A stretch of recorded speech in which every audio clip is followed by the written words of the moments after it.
আসসালামু আলাইকুম ওরহমতুল্লাহ। পৃথিবীর সব কিছুর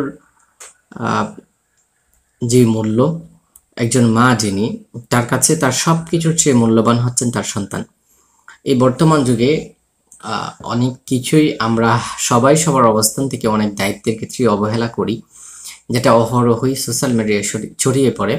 ঠিক তেমন একটা ভিডিও কিছুদিন আগে সোশ্যাল মিডিয়ায় ছড়িয়ে পড়েছিল এবং আমার সামনেও ভিডিওটি চলে আসে। সেটা হচ্ছে আপনারা যদি ভিডিও ক্লিপটা আমি আপনাদেরকে দেখাই তাহলে হয়তো আপনারা দেখতে পাচ্ছেন।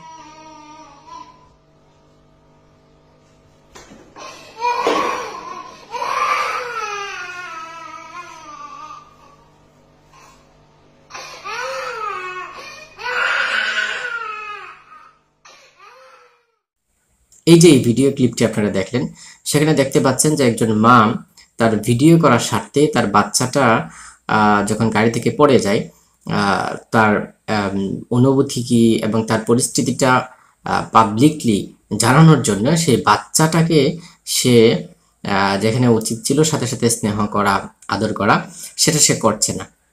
সেই বাচ্চার যে কান্না এবং অসহায়ত্বের সময়টা, সেটাকে সে ভিডিও ধারণ করছে যেন সে তার সোশ্যাল মিডিয়ায় যে দর্শক আছেন তাদেরকে শোনাতে পারেন। এই যে বিষয়টা, সেটাকে আপনি কিভাবে মূল্যায়ন করবেন? আমি মনে করি এটা নৈতিকতার অবক্ষয়, আমি মনে করি এটা চিন্তাশীলতার অবক্ষয়, আমি মনে করি এটা সোশ্যাল মিডিয়ার প্রভাবে আমাদের মানসিকতার যে মানসিকতার যে আসলে অবনতি হয়েছে, আমাদের মধ্যে যে মানবিকতা ছিল, সেই মানবিকতারও যে কিছুটা কমতি হয়েছে, সেটারই বাস্তব উদাহরণ হচ্ছে এটা। সোশ্যাল মিডিয়া আমাদেরকে নানানভাবে প্রভাবিত করছে।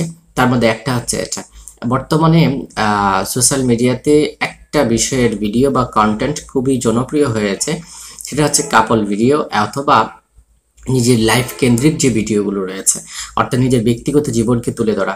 এবং মানুষ যেহেতু মানসিক বা মানুষের যেহেতু একটা পরিস্থিতি বা মানসিক একটা অবস্থান এরকম যে মানুষেরা অন্যের পার্সোনাল বিষয়ে জানতে বেশি আগ্রহীশীল হয়, এই জন্য এমন পার্সোনাল ব্লগ যেগুলো হয় এগুলোর প্রচুর পরিমাণে ভিউ হয়। ওটা হচ্ছে মানুষের ওই যে মানসিকতা, যে মানুষ অন্যের পার্সোনাল বিষয়টাকে দেখতে আগ্রহী হয়। এবং সবচেয়ে বড় কথা হচ্ছে ফেসবুকে যখন মানুষ আসে বা স্ক্রলিং করে, তখন সাধারণত মানে যেগুলো ওইরকম গুরুত্বপূর্ণ জিনিস না, ওইগুলো দেখতেই মানুষ বেশি স্বাচ্ছন্দ্য বোধ করে। ঠিক সেরকম ঠিক সেই কারণেই এই কাপল ভিডিও এবং পার্সোনাল লাইফের স্বাভাবিক জীবনযাত্রার যে ভিডিও, সেগুলো খুব প্রচুর পরিমাণে মানুষ দেখে। তো এই সুযোগে আমাদের কিছু মানুষ আমাদের ব্যক্তিগত লাইফটাকে এমনভাবে বানিয়ে নিয়েছি যে ব্যক্তিগত লাইফের আসল বা বলতে কোনো কিছু নেই, সবগুলোকেই কেমন জানি মেকি, সবকিছুই কেমন যেন তৈরি করা, সবকিছু কেমন জানি কাউকে দেখানোর জন্য, সবকিছুই কেমন যেন নিজের প্রশান্তির জন্য না। সেটা আমাদের জীবনের এক আনন্দ এবং সুখ সবকিছুকে মাটির সাথে মিশিয়ে দিচ্ছে।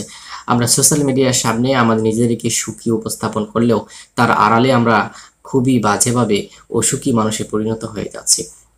তো যাই হোক, এই ভিডিও দেখে আমি যে বিষয়টা অনুধাবন করলাম যে সোশ্যাল মিডিয়ার থেকে আমরা আমাদের প্রয়োজনীয় ব্যবহার করব, সেটা থেকে দূরে চলে যাওয়ার জন্য যদি আমি বলি, তাহলে সেটা আমাদের পক্ষে সম্ভব না। কিন্তু অবশ্যই সেই সোশ্যাল মিডিয়া যেন আমার ব্যক্তিগত লাইফকে কন্ট্রোল না করে, সেই সোশ্যাল মিডিয়া যেন আমার চলাফেরা, খাওয়া দাওয়া সব কিছুতেই চলে না আসে, সেই সোশ্যাল মিডিয়া যেন আমাদের ব্যক্তিগত চারিত্রিক মানসিক অবনতি না ঘটায়, সে বিষয়ে অবশ্যই আমাদের খেয়াল রাখা উচিত। আল্লাহ তাআলা আমাদের সবাইকেই নিজ নিজ অবস্থানকে ধরে রাখবার এবং মানবিকতা এবং ইসলামিক মূল্যবোধ এবং দায়িত্ববোধ আমাদের মধ্যে সৃষ্টি করে দিক এবং সেগুলোকে পূর্ণভাবে পালন করবার তৌফিক দান করুক। আল্লাহুম্মা আমিন। আসসালামু আলাইকুম ওয়া রাহমাতুল্লাহ।